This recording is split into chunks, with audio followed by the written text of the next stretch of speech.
Well, hello, students, and welcome to the 8.5, the last in a long line of Topic 8 videos. 8.5 is about the decline of the Roman Empire, more specifically in the West. The Western Roman Empire falls.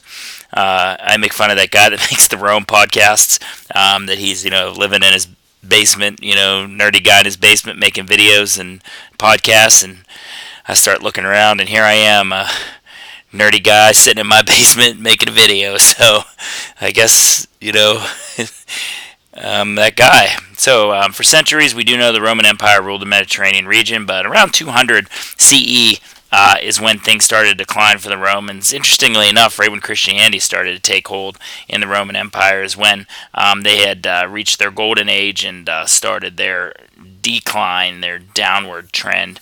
So what happened was it all really starts at the end of the Pax Romana after this guy. His name is Marcus Aurelius. There were 5 real strong emperors right before him. He was the fifth of a long line of really powerful emperors, and kept the empire strong and united. And as soon as he dies, the Pax Romana ends.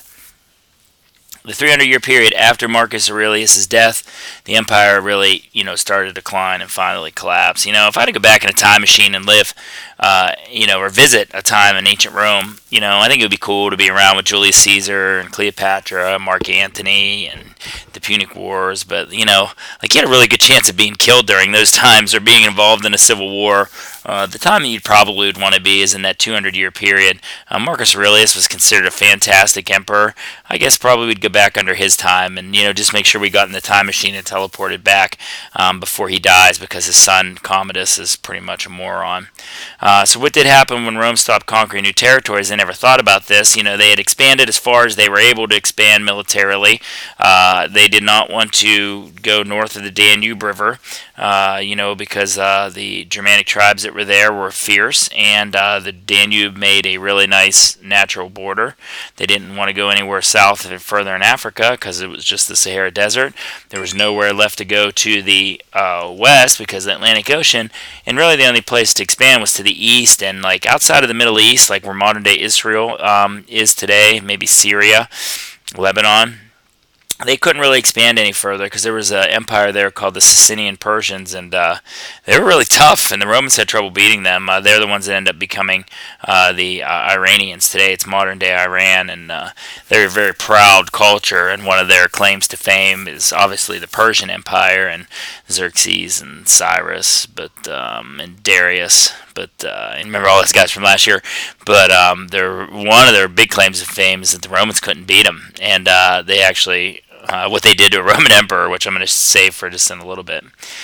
So once they started conquering new territories, they stopped receiving their large stream of income and also their large stream of slaves. Internal weaknesses, you should have listed 4 of them. There was widespread corruption among leadership, depended too heavily on slave labor, and people began to get lazy. General lack of education, and the poor were restless in the cities because they were unemployed. Biggest really thing I think is, and this is really something we see here in the United States, is the disappearance of the middle class. The divide between the rich and the poor really undermined the Roman traditions of citizenship. The poor became, and this is a good word for you to use, they became disenfranchised, which means pretty much that they didn't care anymore, and they didn't want to be part of it. They didn't want to be part of this tradition that Rome was. Also, there was some severe epidemics that hit, illnesses that hit the Roman Empire, and there was a lot of depopulation. So because of less people were able to contribute to the economy. What did the peace in the Roman Empire depend on? That one emperor following, that should be just a no. Another without violence, a peaceful form of succession. And that's exactly the opposite of what happened starting in the late hundreds. In the late 100s CE, military commanders supported by their army started challenging the emperors, hoping to take the throne by force, and civil war broke out. It broke out very frequently. This is one of the guys that ended up winning one of the civil wars. His name was Septimius Severus. He sounds like a transformer. I guess probably he'd be a bad guy. Septimius. You have to say it like some robotic voice. Septimius Severus. So anyway, He was the leader of an army, and he understood that the only reason why he was emperor is because he was supported by the soldiers, not because the common people liked him or the people of Rome or the voters. And so he had a motto that was enrich the soldiers and scorn all the others, meaning that I could not care less about trying to have the people on my side or caring if the people liked me or caring if the Senate liked me or not. As long as the soldiers like me, I am safe. There's a 50-year window known as the Imperial Crisis, in which Rome was torn apart by civil wars. Generals became emperor quickly, one after the other. There was a 50-year window in which there were 26 emperors. So your average is less than 2 per year. 2-year terms. That is your average. All of them were either assassinated or killed in battle. The only one of them died a natural death. So can you imagine? I've been alive almost 50 years. Mr. Studebaker, who's much, much older than me, has been alive for more than 50 years. So let's use him for an example. I think he's 51. In his lifetime, he's seen probably Nixon, Ford, Carter, Reagan, Bush, Clinton, Bush again, Obama, Trump. Mr. Stu has probably only seen 9 presidents in his lifetime. 9 in his 50 years alive. And so look at the difference in ancient Rome. 26 emperors. 26. So we look at a stable government like ours, 9 presidents over 50 years. You look at an unstable government like Rome, 26 leaders in 50 years. That's 3 times almost as many. Just shows you how bad things were getting in Rome. Then there was economic problems. The civil wars were very expensive. Men who wanted to be emperor obviously were trying to enrich the soldiers, and then the emperors were forced to raise taxes, which hurt the commoners as they were trying to make their lives, to make their way in the world. So the emperors got a good idea, but at least they thought it was a good idea. It was called debasing. And they thought they could save money by minting their gold and silver coins with, instead of 100% gold or 100% silver, they would just coat them with gold or coat them with silver and then use more inexpensive metals such as copper in the middle. And it's called debasing. And the merchants found out that this was going on, so they're like, 2 can play to this game. At this game, if you are not going to give us the full value in gold or silver, then we'll just raise our prices so we can make our money. And this ended up causing inflation, which ended up leading to hyperinflation, which is inflation that's pretty much out of control.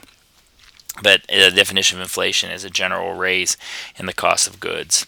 Wars also hurt the Roman economy in other ways because it made trade dangerous. Trade networks were disrupted. Roman armies were tied up fighting against each other, and the troops were pulled away from the borders. And so, just like anybody that's been beaten and beaten and beaten for years and years and years, they're going to look at a chance to get back at you. And the Romans now have a weakness, and the weakness is they can't get along, and they're just, what they're doing really? The Romans are destroying themselves from within. And this is something that Americans say all the time that we have to be careful we don't do. We are so much patterned after the Romans. The Romans had a great idea. They were patriotic. Citizenship was important to them. They became the most powerful nation in the world. And then they got lazy. They started fighting with each other. And the people that had, been kept at bay all those years found weaknesses, and they destroyed themselves from inside. And a lot of people say that America is going to do that. When America falls, the people say it's not going to be the Russians, it's not going to be the Chinese. It's going to be that we did it to ourselves. We destroyed ourselves from the inside, and the Romans did that for sure to themselves. The empire's size also made it difficult because we know the roads were good, but communication and travel were still slower than they are today.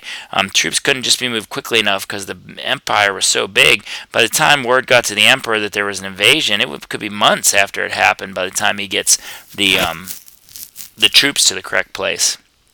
Well, I mentioned these guys before, the Sassanian Persians, and they rose up in Persia, which is modern-day Iran, and they took advantage of the Roman civil wars. They actually captured a Roman emperor. His name was Valerian, and they did some humiliating stuff to him before they executed him, and I'll save those for my slides. Probably pretty much the worst thing that could happen to you is what they did. I'll save that so you have a little bit of a cliffhanger. Who the Romans called the Germans? Really just anybody that lived across the empire's northern borders, the Danube River. So there were a bunch of different cultural groups up there, and the Romans just called them all Germans. Like the Persians, the Germans also raided Roman territory during the imperial crisis because Rome was a rich and easy target. Who are the barbarians? It was pretty much a word that Greeks and Romans used for all people who did not share their culture. They believed that these people were savage and uncivilized. That does not look right. Uncivil. I guess I know. No, I think I spelled that right. This is why I always refer to the 7B kids as the barbarians.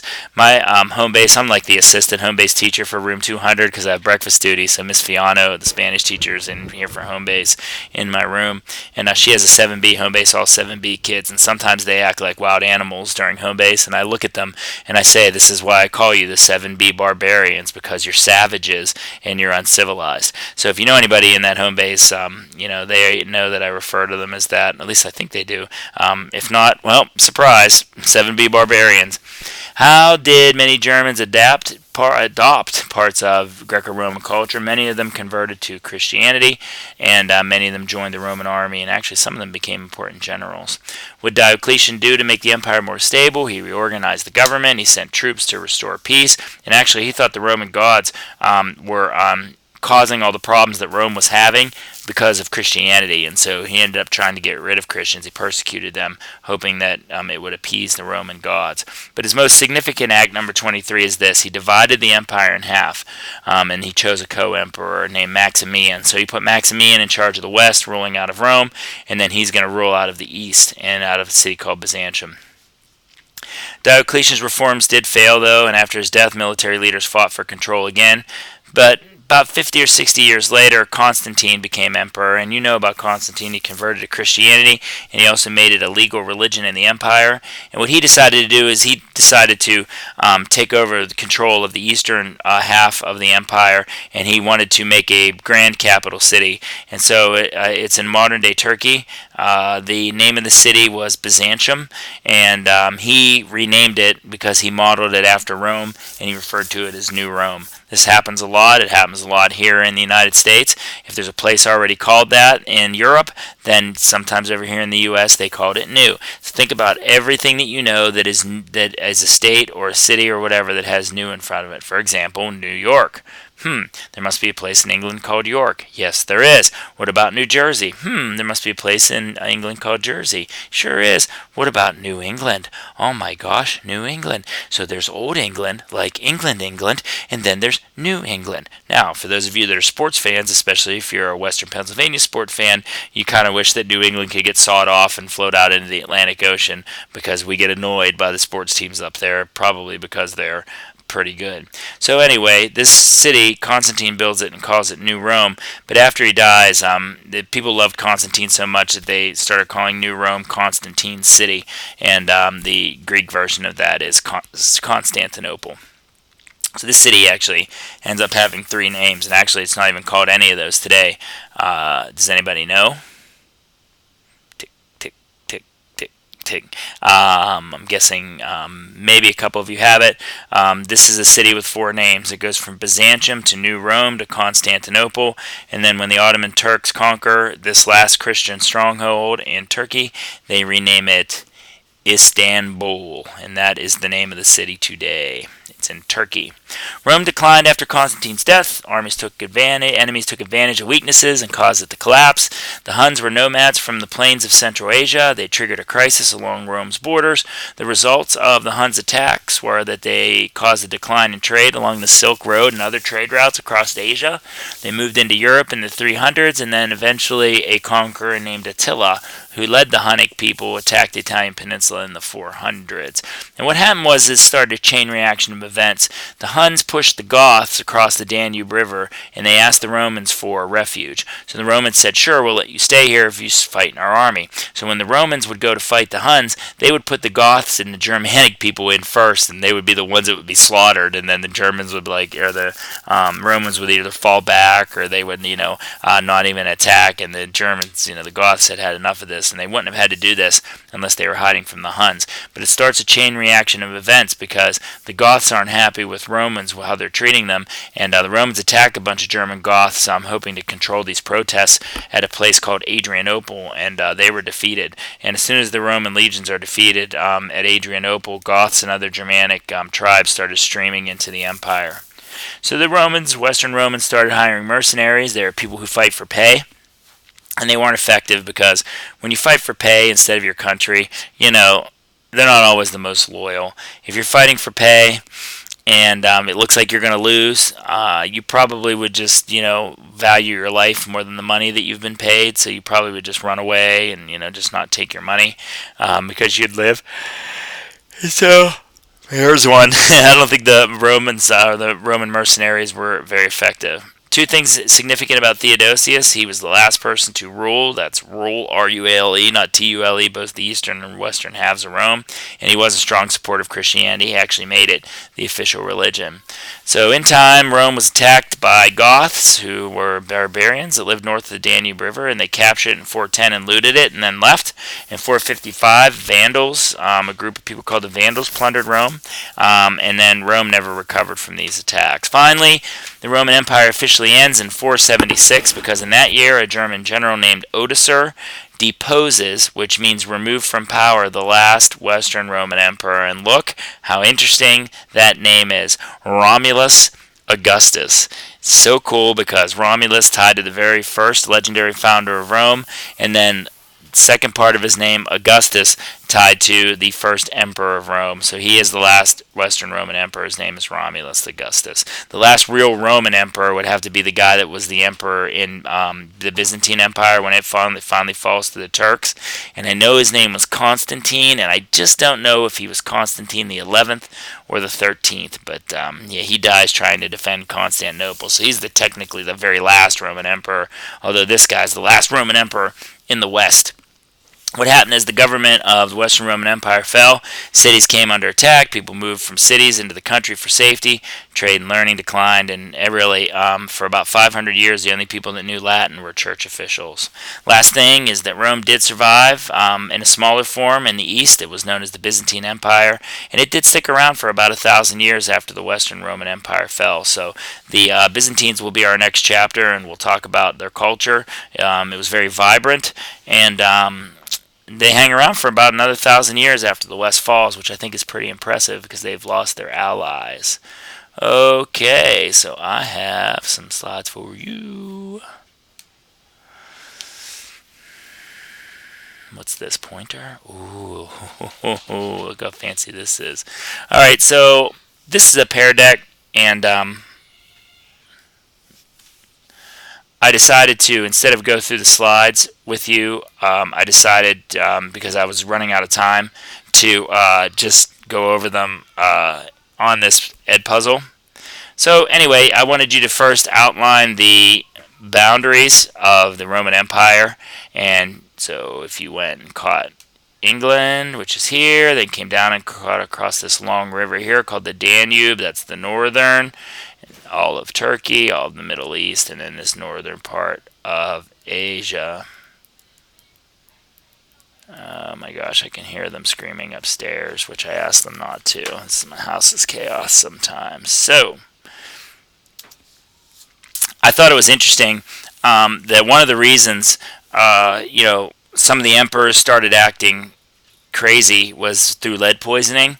And so I started thinking about the elemental symbol for lead, because I know what it is. And again, like I told you before, Latin is going to be the language, even in the United States, about for doctors, lawyers, and also for scientists. And when you get to the high school, you're going to have to memorize. I don't know if they do this in 8th grade. I think it's the high school. You're going to have to memorize what these elements, these letters stand for what elements of the periodic table. And you're going to come across weird ones that don't make sense. For example, lead. Lead should be L, right? Well, I look and I see an Li, and I don't really see any other L's because it's the Latin word for lead is what the symbol is. And the Latin word for lead means liquid silver. And the lead pipes were made from this material that they refer to as liquid silver. And the Latin word for liquid silver is plumbum. Yep, you heard me right. Plumbum. And so PB, which is here, is the Roman word for lead, and it is the elemental symbol for lead, PB. When you get to the high school, you're going to have to learn these, and you're going to be like, why is lead PB? And then you're going to think, oh, wait, I remember Mr. A saying plumbum. Oh, and by the way, the person that worked on the pipes became a person who worked with plumbum, and then later on the name kept getting changed from plumbum to the person that comes and works on pipes in your home. You got it. Plumber. Okay. So I just thought, well, there's weird ones that don't really match the way they should. So gold is one that is a Roman word. The word is aurum, A-U-R-U-M, which means shining down. So this is the one for gold. The next one is silver. Silver means argentum is the word. And so silver is a G, which I know I saw it right before I started this. And now I do see it, but I know AG is on there somewhere, which signifies silver. All right, the next one is iron. Iron is a Latin word called ferrum, which means strong metal. So when you come across iron, it is Fe. Fe is iron. And I don't even know where Fe is on here. There's iron right there. Okay, and then lastly, potassium. You'd think it would be a P, but it's not. The Latin word is kalium, which means ashes from plants. And so potassium is a K. So when you learn these in high school, you're going to be like, oh my gosh, these are crazy. Sodium is Na, which is this one right here, and it stands for natrium, which is salt. The imperial crisis, you already know, is a 50-year period of history, 26 emperors in 50 years, only one dies a natural death. You know, I would argue that this is one of the causes for the fall of the Western Roman Empire. This attitude of indifference, lack of interest, lack of motivation, enthusiasm. We do see this with Americans today, this word, and the word is apathy, A-P-A-T-H-Y, apathy. It's just where you're kind of just lazy. Septimius Severus was the guy that had the saying, enrich the soldiers and scorn the others. He didn't care about the commoners. This is the Roman emperor who gets killed by the Sasanian Persians. Let me tell you the story about Valerian. So they decided to get rid of the Sasanian Persians once and for all. So Valerian takes 14 legions with 70,000 men in 260 AD, and they're going to finish off the Persians once and for all. He loses all of his men. He's captured and he's taking a prisoner of war. And what happens is that the leader of the Persians is named Shapur.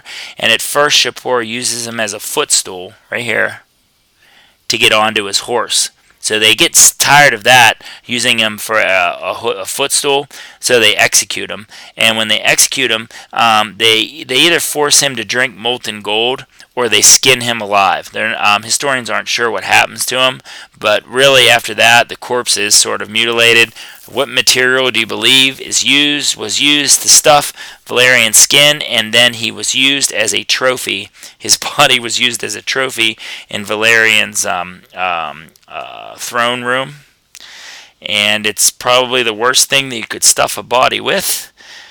Yes, they stuffed the body with manure. So animal poop is stuffed into the body of a Roman emperor, and he's used as a sick trophy in the grand throne room of the Persian emperor.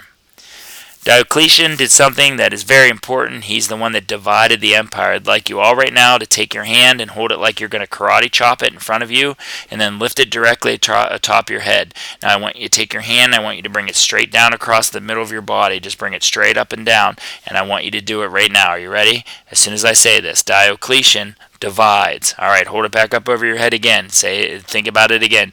Diocletian, go ahead and drop it, divides. One more time, hold it up. Diocletian divides. He is the one that divided the Eastern and Western Roman Empire into halves. If we were doing this on PearDeck, you'd probably put your line about right here. So look at this next slide. You can see that this is where they decided to divide it. Most of Greece, all of Turkey and Egypt became the Eastern Roman Empire. Italy, Spain, France, northern part where Morocco and Tunisia are located, England are going to be the Western Roman Empire. This is a good shot at all the Western Roman Empires in red. All the Eastern Roman Empire here is in purple. Diocletian decided to lead the East. He had his buddy Maximus be in charge of the West. Constantine, what's he known for otherwise for having like large, creepy eyes? We do know that he is the first emperor to be a Christian. We also know that he worked on moving the capital to an eastern city. Constantine realized Rome was dying. He realized that the Western Roman Empire was shrinking. So he came over here, right on this peninsula that sticks out into the Bosphorus Strait here, which is part of Turkey, although it's on the other side of the strait. There's a little strip of water here. It should be part of Greece, it looks like, but it's not. It's part of Turkey, and he calls this city New Rome. It starts off as Byzantium. He ends up calling it New Rome. He dies, and his followers love him so much they call it Constantine City, which is Constantinople. And then in 1453, Christian city of Constantinople fell to Muslims, Ottoman Turks, and they renamed that city. The name of that city today actually is the name that it was switched to, Istanbul. The practice of placing less percentage value metal in a coin is called debasing. This is interesting. So look, here's the percentage of silver in coins. All the way up until about 168, you still had around 90%. But then look what the Roman emperors started to do. Less and less and less and less and less. And you get all the way down to Valerian, the guy that's stuffed and filled with animal poop, and down to Claudius II, you can see. So if I were drawing a graph that had the inflation, it would look like this. It would like sort of be the mirror image of prices. So this would be the prices would be doing this as these value in the coins are going down. Oh, get the joke there. I'm all about the base, less silver. I'm all about the base, okay, yeah. I'm in my basement. All right, hyperinflation did happen in Rome, but also did happen in post-World War I Germany. You see these boys making kites out of Deutschmarks. We've talked about that before. This is the Hunnic Empire. It was one of the largest empires the world has ever known. The Huns fought against the Chinese. A lot of historians believe that the Chinese built the Great Wall of China to keep the Huns out. After the Huns bothered the Chinese for, about 500-600 years, they decided to go to the west and start conquering European cities. And they actually ended up making their base camp in which is today part of modern-day Hungary. This guy was the most famous Hun. His name is Attila. He is a feared Asian horseman. He was really good at riding the horse, shooting his bow and arrow on his horse along with his fellow soldiers. The Huns invented the iron stirrup, which enabled them to shoot bows while riding. They didn't have to stop. But Attila, just like all men, had a weakness, and his weakness was with alcohol. He was a serious alcoholic. He actually died on his wedding night. He had a nosebleed. One of the most feared warriors of all time, he had a nosebleed. And he was so drunk, his body, like you have a gag reflex that if you start choking, even in the middle of the night, you'll wake up and start coughing. But if your alcohol level is like, some crazy blood alcohol content that your gag reflex stops working, you could drown actually in your own blood. Or this happens sometimes to like college kids that drink too much. They go back and their roommates lay them down in bed and they barf, and while they're laying on their backs, and they don't realize that that you could die from this because they drown often, because they're either passed out or they're so inebriated that their gag reflex doesn't work and their body doesn't wake them up and they drown. drown in their own vomit. Well, this is what happened to Attila, except it was blood. He died with a nosebleed. So one of the most feared conquerors of all time died of something simple as a nosebleed. His burial was interesting. His followers diverted the Danube River. They buried the body underneath the riverbed, and then they put the river back to its natural course and then killed all the workers. So his body would never be found. So no one knows where his body is. It's under the longest river in Europe somewhere. So it's interesting that that's where he is, and nobody knows because you can't just dig up the bed of the river. Theodosius was a Roman emperor. The only thing you really need to know about him is that he is the one that made Christianity the official religion. Everyone had to practice Christianity under Theodosius. Here's the guy that blows it all. His name is Romulus Augustus. Interestingly enough, Romulus, I mentioned this in the first part, was the first legendary founder of Rome, and then we've got Augustus here as the first emperor. He is the last one, and he loses his throne to Odoacer. Alright, last thing is the barbarian invasions. As you can see, a group of people from Europe called the Vandals came and attacked Rome from the south. Two different Goths. There were Ostrogoths that came through Italy, and then these Visigoths. And then also you can see the Huns, the traveling of the Huns as well, the green arrows. And the Huns really didn't get so much into conquering Rome. They did get into little pieces of Italy, but the biggest thing that the Huns did is they pushed the Goths, and by pushing the Goths, it started to chain reaction of events for the Romans. I have talked a lot. I want to thank you so much for listening. I will talk to you later.